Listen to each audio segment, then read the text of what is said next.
привет! Снова выбрался на рыбалку, и эта рыбалка будет особенной для меня. Я нахожусь в Латвии на реке Гауя. И с этим местом связано очень много. И очень ностальгические воспоминания у меня. Первый раз на это место я с родителями попал 25 лет назад, когда мои родители первый раз начали посещать это место с целью провести время в палатках. И вот уже 25 лет назад я начал ловить здесь рыбу, на этом месте. Поэтому это особенное место для меня. И приехав в Латвию в отпуск, я очень сильно хотел сюда попасть. И надеюсь, что я что-то поймаю, но в принципе я даже не за рыбой сюда приехал, а просто посетить это место. Не знаю, что получится с этой рыбалки, потому что небо черное, какая-то гроза надвигается, не знаю, что выйдет. С собой даже палатка есть, какие-то вещи, чтобы, возможно, переночевать здесь, но все будет зависеть от того, какая будет погода. Во всяком случае, я сюда добрался, и это очень для меня радостно, что я могу попробовать половить на том месте, где было проведено очень много времени в моей жизни. Так что сейчас очень не терпится разобрать снасти, закинуть удочки, и тогда уже буду дальше рассказывать, что и как с этим местом связано в моей жизни. Все, начинаю расставлять снасти, закидывать удочки.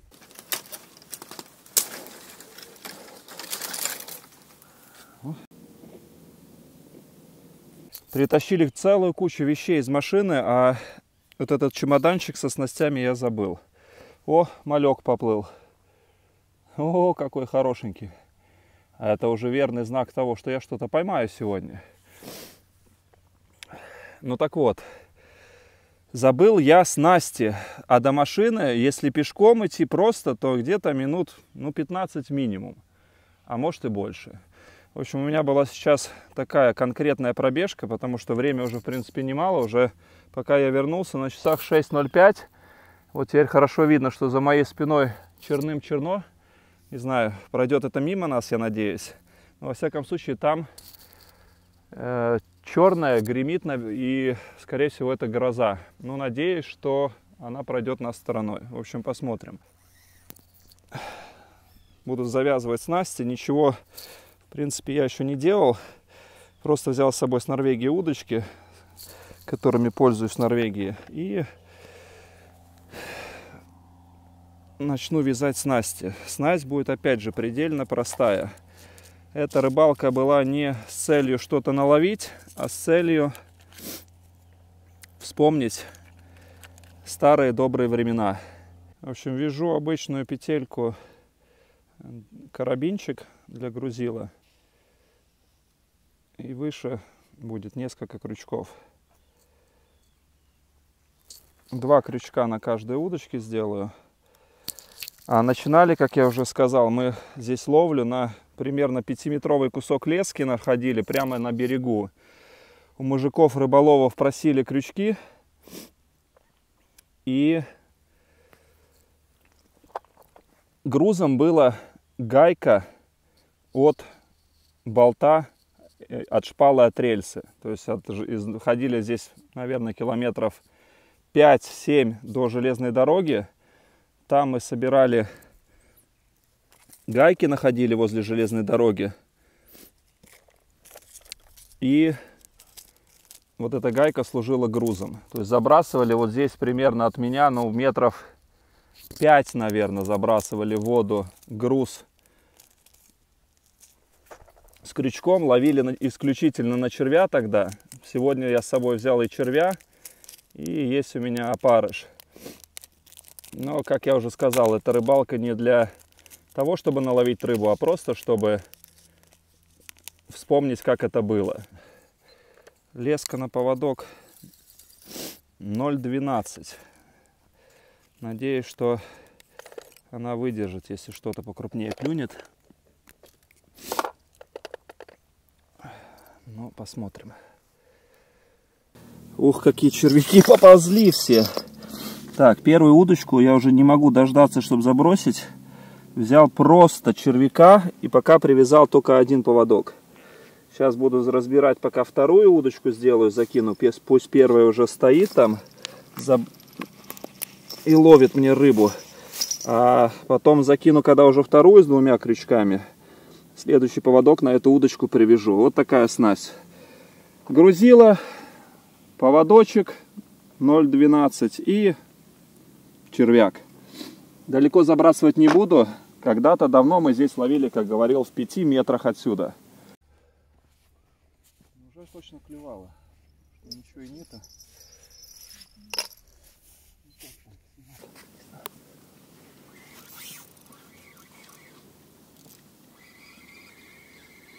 Ничего, но точно клевало уже сразу же. Это очень круто. Ага.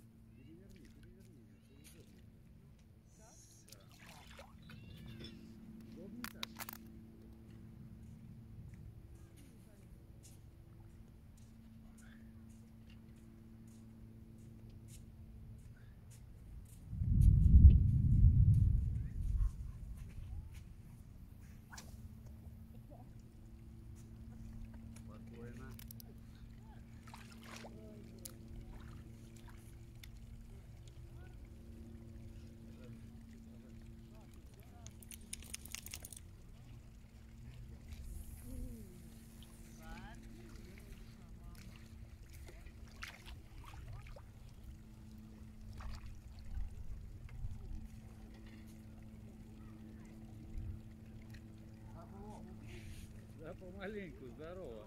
Вот только поймал. Здорово, собака. Все, вторую удочку сейчас буду забрасывать на белого червячка, попробую. И тоже пока привязал только один поводок. Хочу забросить, а там уже буду дальше вязать следующие поводки, следующих 2 поводка.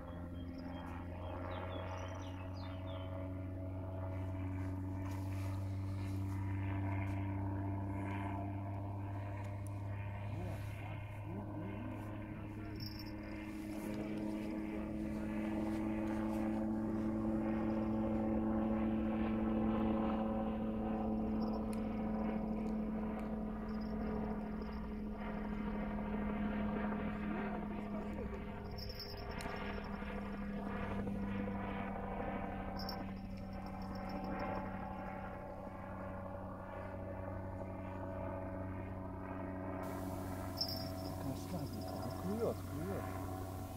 Может, это небольшая какая-то, или куньки там, или еще что-то, но...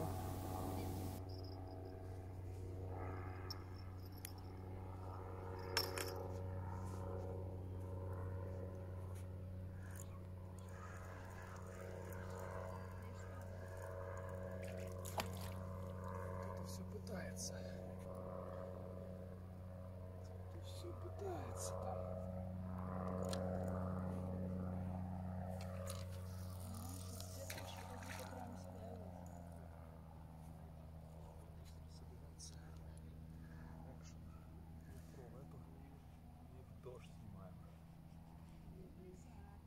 Все вещи куда? Закрыл, надо дождевик брать. Обосновывается.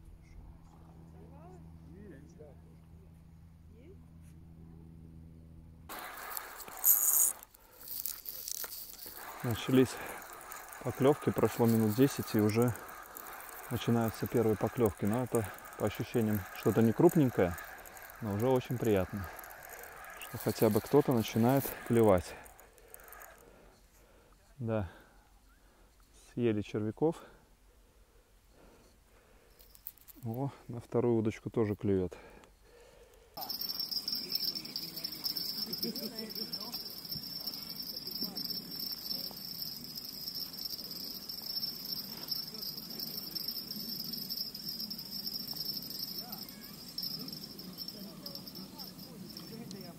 Ох, вот окунище взялся, да. Вот это один из самых Это один из самых крупных окуней, которых я ловил. Вот это да. Вот такое огромное окунище. Классно. Иди, друг. Не знаю. Не, он так, наверное, вряд ли уже. Но он проткнул ему, скорее всего, жабры. Первый окунек пойман. Правда, размер, конечно, впечатляющий, но рыбка есть. Хочу извиниться за звук. Я забыл микрофон взять с собой, поэтому пытаюсь писать звук на телефон с наушником. Так что то, что правдульки в кадре, уж извиняйте. Забыл взять микрофончик. Ладно, нацепляю следующего червячка и пытаюсь продолжить ловлю. О, есть. Что-то опять поймал. Еще не успел удочку положить на рогатки и рогульки. Что-то уже опять какая-то мелочь позарилась на червячка. Наверное, тоже окунек не крупный. А нет, все, сошел. Было что-то. Было.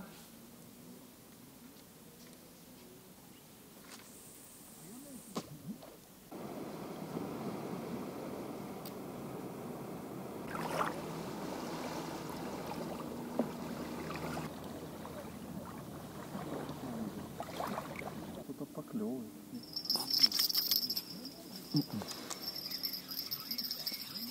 Это уже поприятнее была поклевка.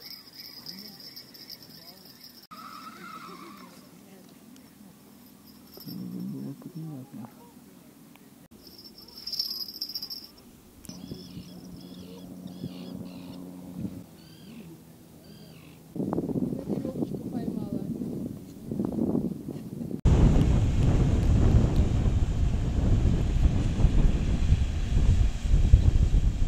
Витрина раздулся страшный. За нами, вернее, передо мной гроза.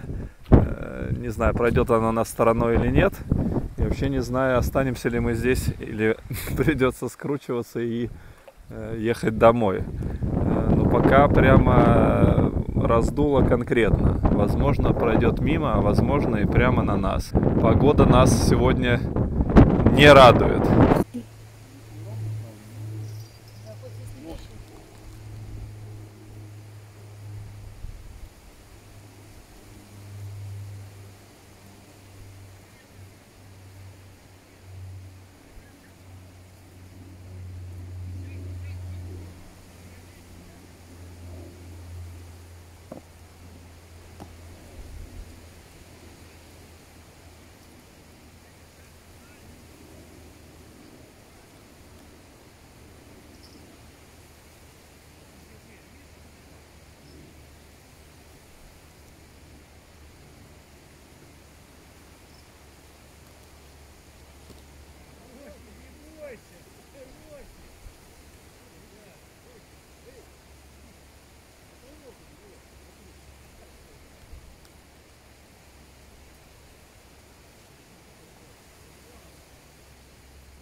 А, снимать что-то?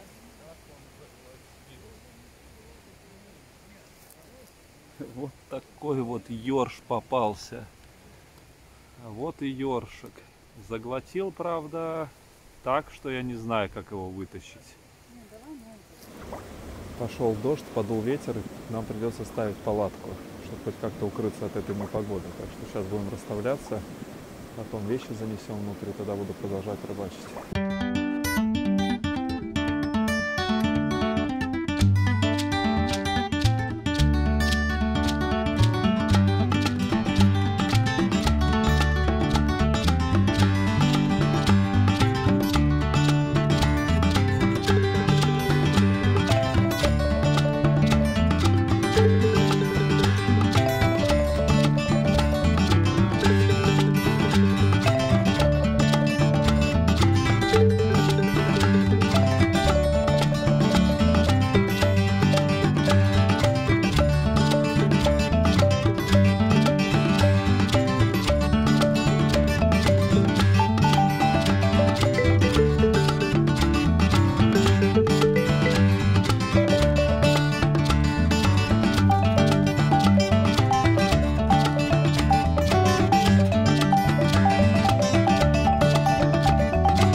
с этим местом связано очень много. Это ностальгическое место. В этом году родители праздновали юбилей, 25-летие, как они начали ездить на это место в поход.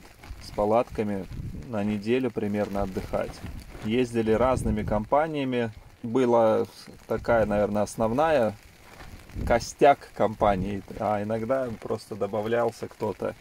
И брат двоюродный мой, и друзья родителей с детьми, вот, и друг детства мой Марк тоже ездил. В общем, компании менялись, а место, в принципе, каждый год было одно и то же. Купались в речке, посиделки у костра. В первые года машины не было, и мы доезжали на электричке, по-моему, станция Гауя была, и шли пешком, а от станции это, я не знаю, ну, так по моим подсчетам, километров 6-7, наверное. Если я сейчас тут от стоянки шел минут 20 с вещами точно, то представьте, сколько надо было идти от электрички. Это все же на неделю. Палатки, матрасы, одеяло, подушки, еда с собой на неделю, с какой-то запас питьевой воды и так далее. То есть это просто нагруженные как лошади, перли все это на себе.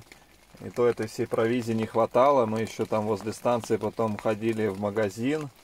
И за водой ходили. И на Гауе воду набирали, чтобы чай, там кашу варить и так далее. То есть, ну, все это было очень...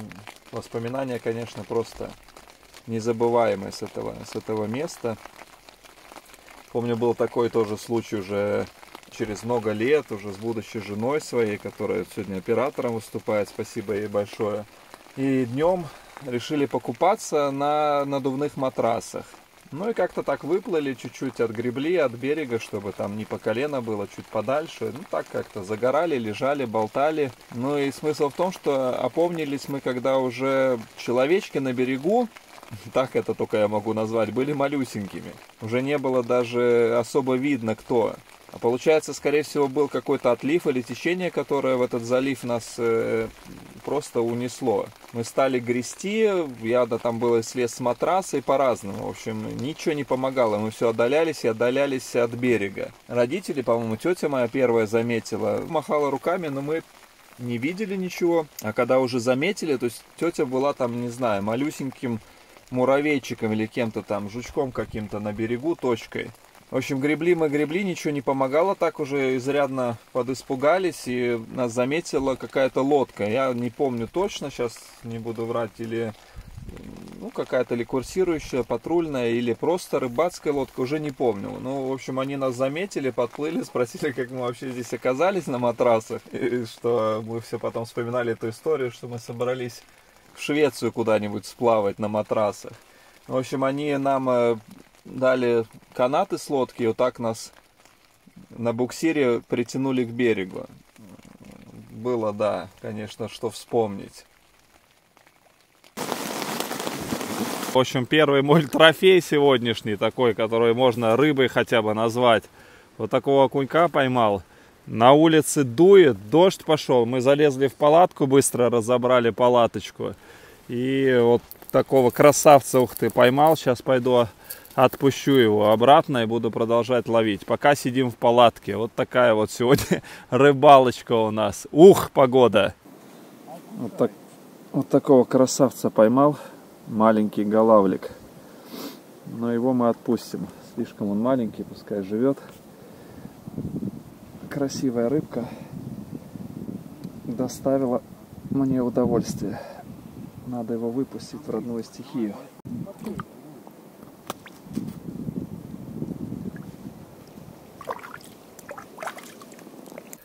Но эмоции, я скажу, еще те. Сильнейший ветер, но все прошло мимо, погода успокаивается, это супер просто. Времени сейчас 8:30 уже, и в принципе, по-хорошему, я только сейчас начинаю ловить. Снова насаживаю червей.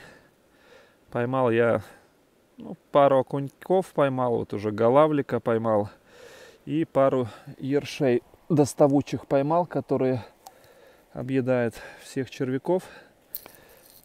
Поэтому все время приходится перезакидываться. Просидел где-то, наверное, час, больше даже в палатке. Но зато покушал. И теперь полон сил. И можно продолжать рыбалку. Еще не решил, буду ли я ночевать здесь. Потому что ни матрасы, ни спальные мешки я еще не принес с машины. Придется еще раз тогда идти в машину, все это нести. Ну, посмотрим. Дождь закончился, погода вроде налаживается, ветер тоже стих.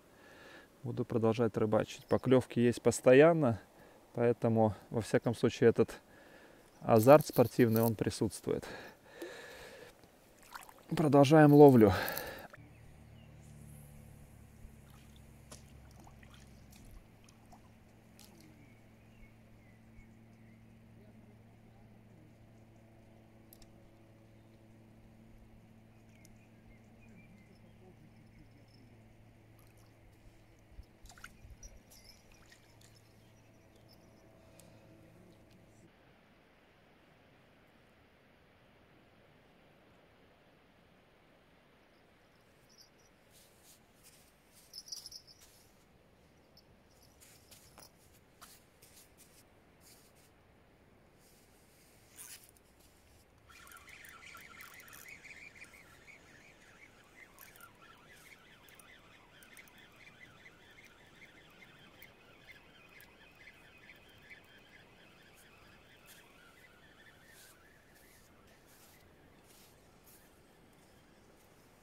Сейчас приятно, что все это подстихло, стих ветерок, такой дует небольшой, но в принципе не страшно. Я чутка, конечно, промок, кофта мокрая, но на улице не холодно, приятно, градусов может 20-21. Так что надеюсь, что я скоро обсохну. Солнце уже довольно низко, но еще не заходит. Поэтому засветло еще часика 2 рыбалки есть. Надеюсь, за это время еще можно будет что-то поймать. Как уже сказал, не знаю, будет ли ночевка у меня сегодня здесь, или придется все собирать, идти в машину, но время покажет. Во всяком случае, еще пока хочется половить, еще насладиться этими поклевками, этим закатом на море. Это просто что-то особенное. Небольшой ветерок, очень приятно. Так что продолжаю ловить.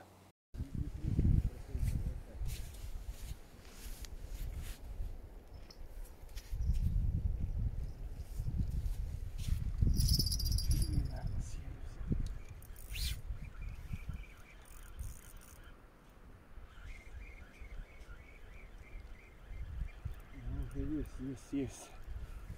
Уже кто-то там есть.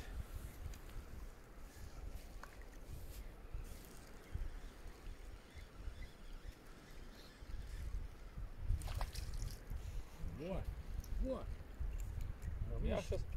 У меня клев только начинается.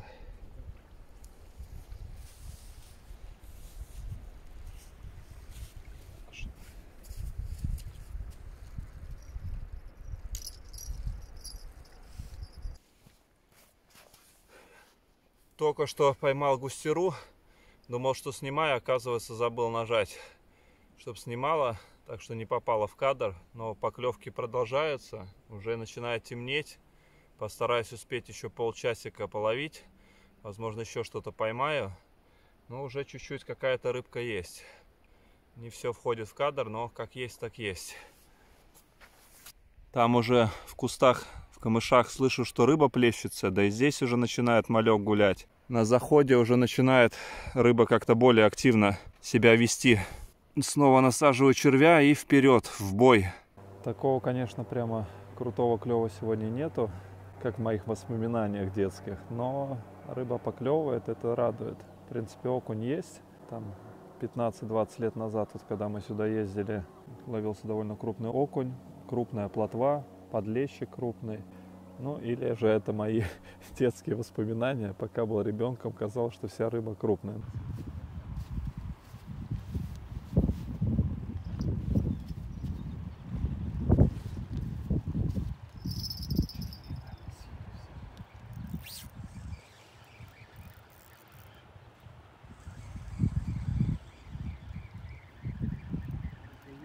Есть. Уже кто-то там есть.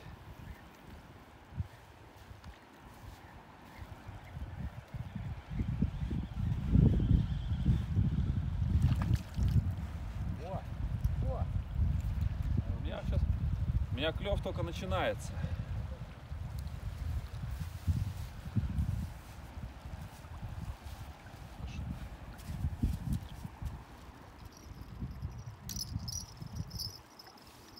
Полосатый попался на крючок.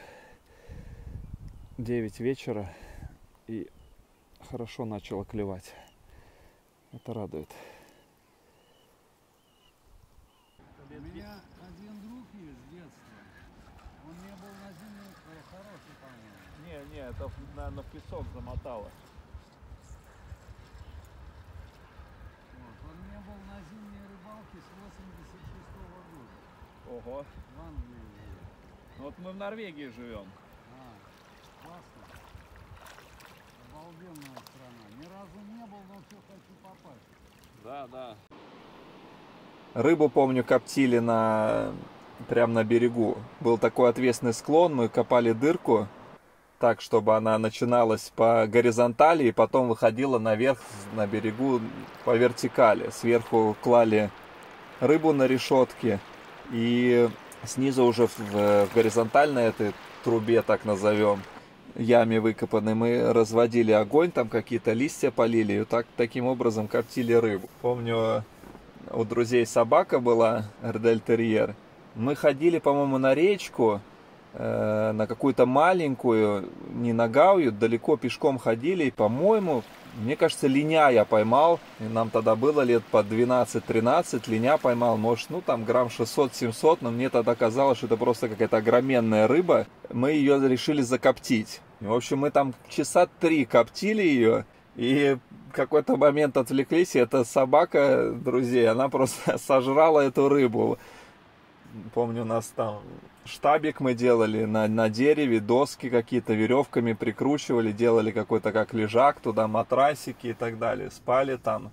Походы были у нас пешие, мы туда, по-моему, в Лилосте ходили пешком, я не помню сколько это, километров 20, наверное, брали там рюкзаки, что-то, еду какую-то, ходили пешие походы. С этого места, где мы палатки ставили, было много интересного. Помню, с другом рыбачили, и рыбаки были, я не помню, слева или справа, может, метров 30, что ли. Ну и, в общем, получилось так, что я как-то закидывал неуклюже и перекинул своей снастью этого рыбака. Хотя он, вроде бы он довольно далеко от меня был. Мне кажется, меня что-то заклевало, и я подсек. Подсек, стал тянуть, а у него колокольчик как зазвонил, как будто там такая конкретная поклевка. Он там весь на эмоциях вываживает, получается, мое грузило, по-моему, у меня еще рыба какая-то была на крючке. Потом оказывается, что я за него перекинул, запутался. И он говорит мне: ты что там в Лондоне родился? Что, левостороннее или какое-то правостороннее движение, в общем, я его перекинул. Итак, поклевки довольно нечастые, но рыба клюет. Не знаю, сколько я еще успею тут, пока не стемнеет, половить.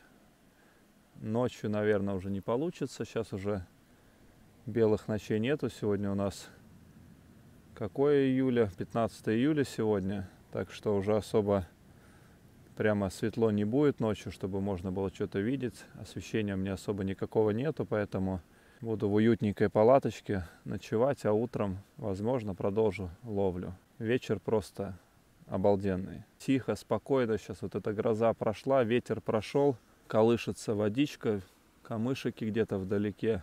Вот так мы, правда, сидели вечерком возле костерка обычно, когда с родителями ездили перед сном. Но костерок, как говорил, уже здесь разводить нельзя, поэтому не буду я нарушать закон. Это дюнная зона, и здесь костры разводить нельзя. Ну, классно, просто классно. Неописуемое просто удовольствие. Вот так вот. Ладно, будем ложиться спать. Продолжение следует. Что я могу сказать?